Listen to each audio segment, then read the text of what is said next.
दोस्तों, आज की कहानी है माँ बड़ी भाभी कहाँ जाएगी। अब तो भैया ने भी धोखा दे दिया। दोस्तों, कहानी शुरू करने से पहले अगर आपने चैनल को सब्सक्राइब नहीं किया हो तो कर लीजिए ताकि आपके पास पहुँच सके हर नया वीडियो।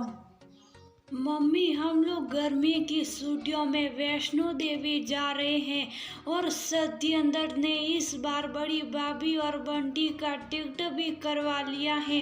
भाभी से कह दीजिएगा कि वह अपनी तैयारी शुरू कर दे। भाभी का फोन नहीं मिल रहा, वरना उनसे ही कह देती। रक्षा ने मुस्कुराते हुए अपनी मम्मी गायत्री से कहा, लेकिन बेटा अगर महिमा चली जाएगी तो घर की जिम्मेदारी कौन संभालेगा? तुमको तो सब कुछ पता ही है। तेरी छोटी भाभी प्रेग्नेंट है और 20 वाली भाभी को तो रोज नौकरी पर जाना होता है और मैं तो घुटनों में दर्द के पीछे कुछ कर धर नहीं पाती।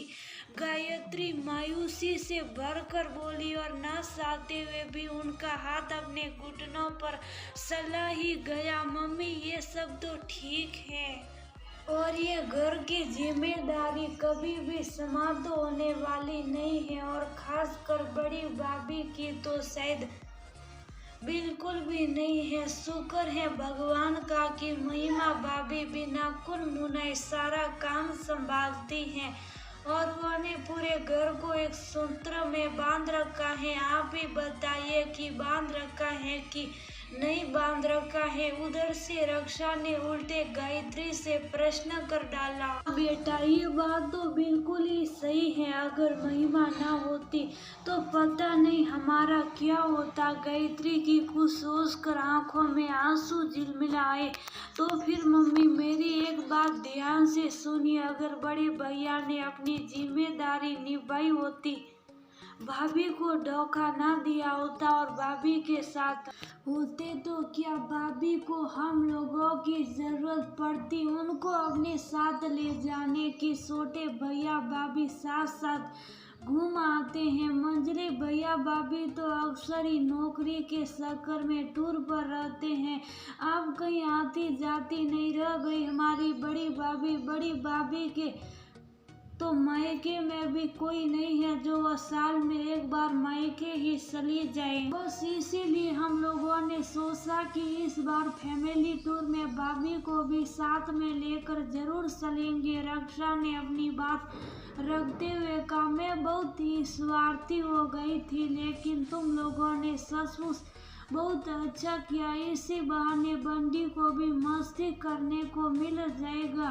गायत्री ने अपने आंसुओं को साड़ी के पल्लू से पोंछते हुए कहा, आज उसको बहुत कुछ याद आ गया। बहुत खुशी खुशी ब्याह कर लाई थी गायत्री महिमा को। पूरे खानदान की पहली बहू जो आई थी। महिमा स्वभाव की इतनी अच्छी कि दोनों देवर और ननन उसको अपनी मम्मी के ही समान लगते। जिसको जो भी काम होता पूरी जिम्मेदारी से महिमा के ऊपर छोड़ देते।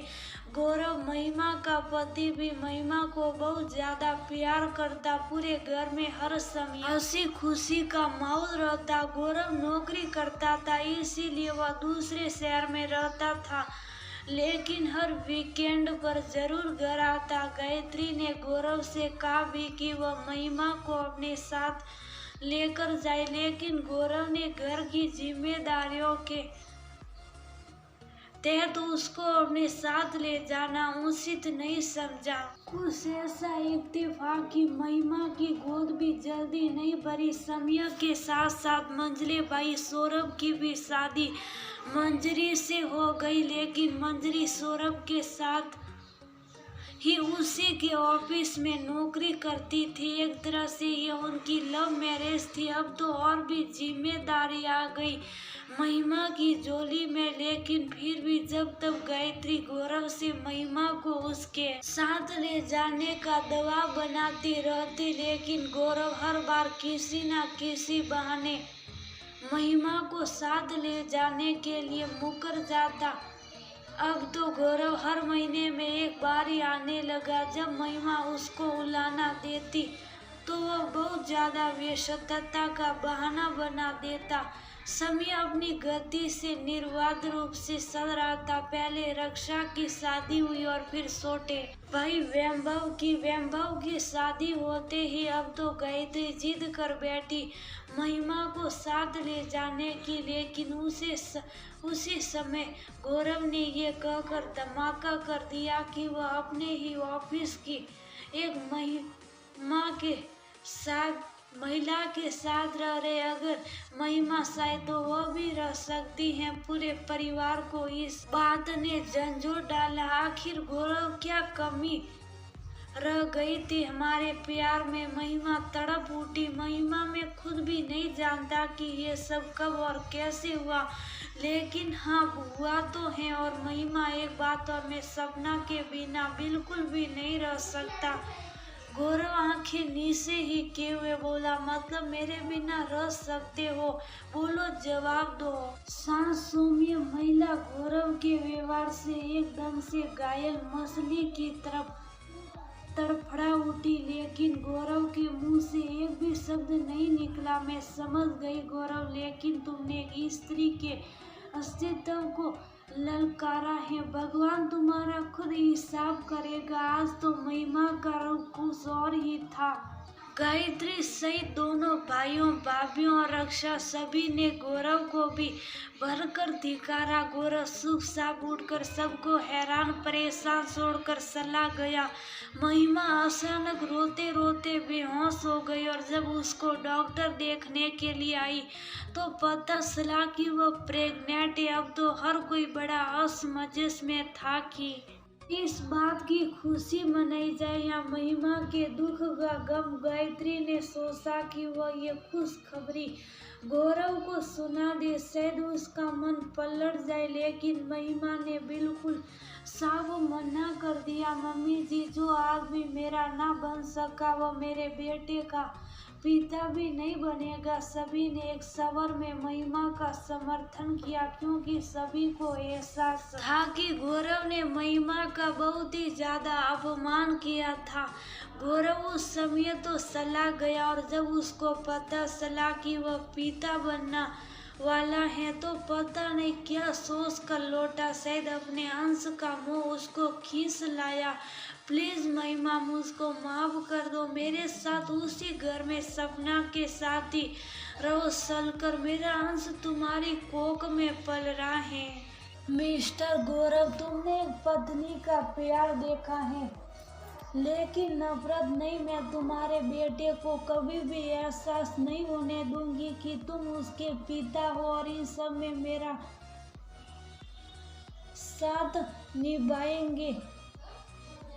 मेरे परिवार के सभी ये सदस्य जो तुम्हारे थे, कभी भले मेरा मायका नहीं है, लेकिन मेरी सास, मेरे देवर और मेरी ननद ने मायके से भी बढ़कर हमको प्यार दिया है और इन सब के सहारे मैं एक नया जीवन प्रारंभ करूंगी। आइंदा कभी मेरी जिंदगी में आने की कोशिश भी मत करना, वरना मैं भूल जाऊंगी कि तुम कभी मेरे पति थे। महिमा ने घायल शेरनी के समान बिफरते हुए कहा और महिमा ने अपना जीवन इस परिवार की जिम्मेदारियों को ही निभाने में सौंप दिया। बुजुर्ग सास को अकेले छोड़ना बिल्कुल भी उचित नहीं समझा। महिमा इस घर की बहू नहीं बल्कि बिटिया बन गई और अब तो इस घर का एक पता भी महिमा की मर्जी के बिना नहीं हिलता। दोनों देवर देवरानियां, रक्षा और गायत्री, सबके सब महिमा का बहुत मान रखते। समय अपनी गति से बढ़ चला था।